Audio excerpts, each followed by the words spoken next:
We know the four elements: earth, air, water, and fire. It's the geometry of a square. We have this prevalent system of four all over our world. We have four states of matter: solid, liquid, gas, and plasma. We have four seasons: winter is earth, spring is air, summer is water, and autumn is fire. We have four directions. We have four ways of taking in energy: food, water, oxygen, and prana. We have four directions on the Native American medicine wheel. Also, we have the Mayan Hunab Ku, as well as the dream spell calendar. This system is all over the ancient past in symbolism hidden in different cultures. Our reality can be divided in a number of ways that will yield alternative perspectives of what is happening all around you. If you look at everything from a perspective of one, which is unity, you're looking at the full encompassment of everything. You're looking at the source field. There are no dualities. Everything is one. If you look through two, you see duality. You're looking at the male and the female of reality, the structured and the creative and inspiration. If you look through three, you see a trinity: mind, body, spirit, male, female, child, up, down, middle, black, white, gray, or even little things like 111 or 333 on your clock. If you look through four, you see the four elements. They are the physical, mental, emotional, or spiritual, or perhaps 1111 on your clock. We can continue.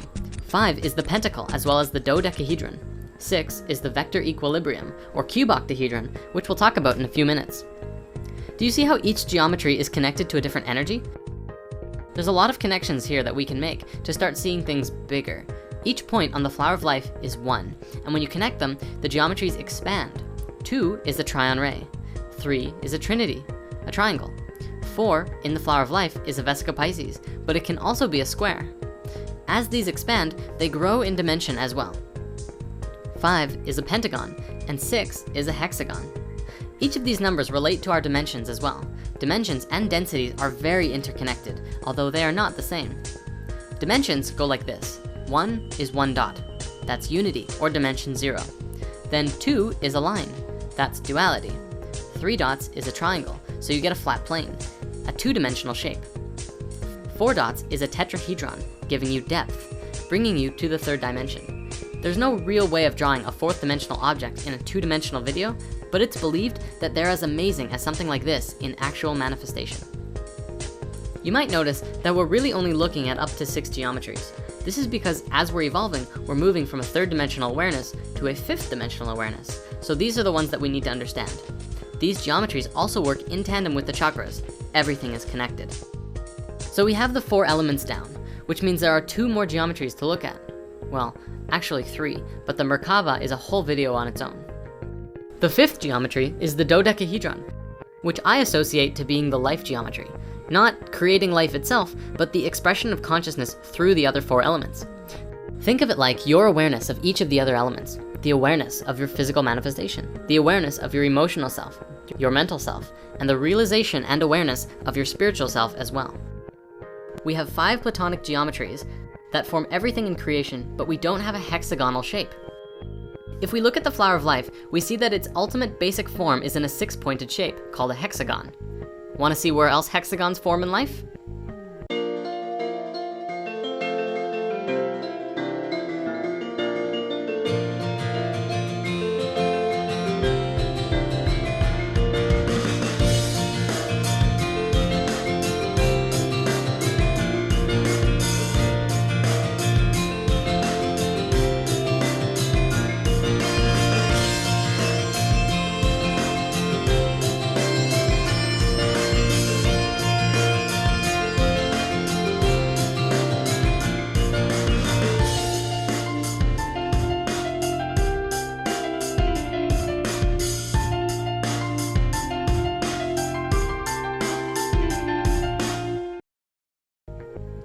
We have all of these hexagons, and yet there is no platonic solid that is formed with a hexagon. So what gives? Well, I want to introduce the vector equilibrium, which was coined by Buckminster Fuller. It is actually formed from 3 two-dimensional hexagons that swivel around each other, and its basic shapes that make it up are an equilateral triangle and the square. These are the 2 smallest shapes that you can make with straight lines, and together they balance at each other's corners to create the perfect shape. Why is it the perfect shape? Well, amazing physicist of the future, Nassim Haramein, has put together a movie called Black Hole that explains this. The reason is that every single line which is connected in this shape is the same distance away from every other point, including the very center of the shape itself.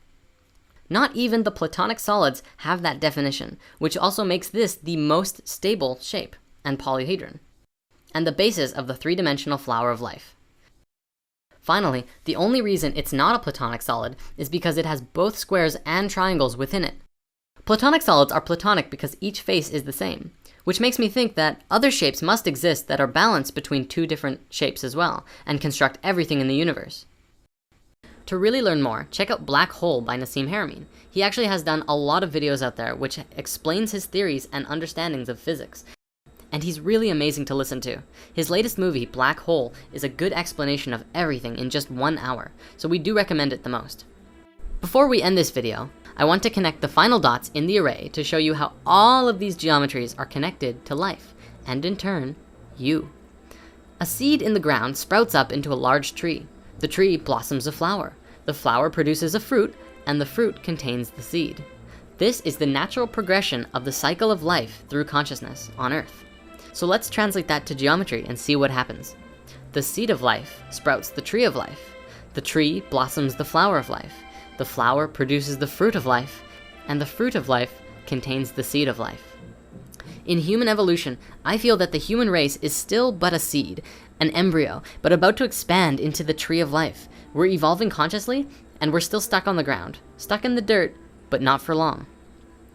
Check out this painting I found on DeviantArt by the brilliant artist Adrian Kenyon. This is his depiction of the miraculous conception of creation and human history. It starts at unity, a sphere. The caduceus is seen coming from it, duality, then a trinity. Then, as the 4 elements come into manifestation, we get physical reality, crystals form, and water layers over top of it. All of these previous elements were conscious of their own, but now biological life begins to develop in the water and crawl onto land. We go through a few stages of evolution. Dinosaurs, basic mammals, and then humans show up. There's a lot of ideas as to where we came from, and we won't get into this now. Adam and Eve happens, the Buddha becomes enlightened underneath the Bodhi tree, and then something shifts. From this point to here is where we are now. Disconnected from our own natural spiral, paving over the ground, killing people for telling us that being materialistic can heed nothing good. Then come the world wars, and the world falls into chaos. And then something shifts again. From the destroyed world, another seed grows. We switch into a different reality. It starts out small. From out of the chaos, a tiny new earth emerges and grows larger. This is the new earth, a new realm of light and purity that we were meant to be connected with all along. The planet continues to evolve. Here exist angels, archangels, and multidimensional hypercubes. The planet becomes more crystalline over time. The last part of the spiral is the 7th dimension and the realm of God, an infinite number of multiverses dividing like cells in an embryo, an ultimate omnipresence, as everything that is contained in all of these multiverses is a part of God's consciousness. A snake biting its own tail, an Ouroboros, is the symbol of cyclic rebirth, like the phoenix. All of the information contained in the 7th dimension is held here like a nest for the next cosmic egg. There are a few other ideas that come to mind about this that I want to share as well. First, look at the shape of it as a whole. It's the triune ray, the geometry of DNA and light that we've been looking at before. If you line that up with the chakras, you can see how we go from a super dense space up to the highest frequency, until we once again connect with the same source that we were originally connected to. Doesn't that look familiar on the flower of life? If these theories about the flower of life are true, then that means this entire experience of human history and ascension and growth and evolution is just one wave of energy from one point to another on an infinite universe of possibilities. Each point is the supreme awareness of some aspect of the God source consciousness field, and the energy that moves between it is the vibrations and waves of energy that we are experiencing, called the electromagnetic field. As much smaller fractals of the same source energy have experiences through these waves. This image also doesn't account for the number of parallel realities that we could experience at this point. If the flower of life expands in these directions, then this is just one direction. Maybe instead of total destruction, which is what this image depicts, instead we make our first ET contact on this spiral and join our galactic family. On this wave, maybe something else happens.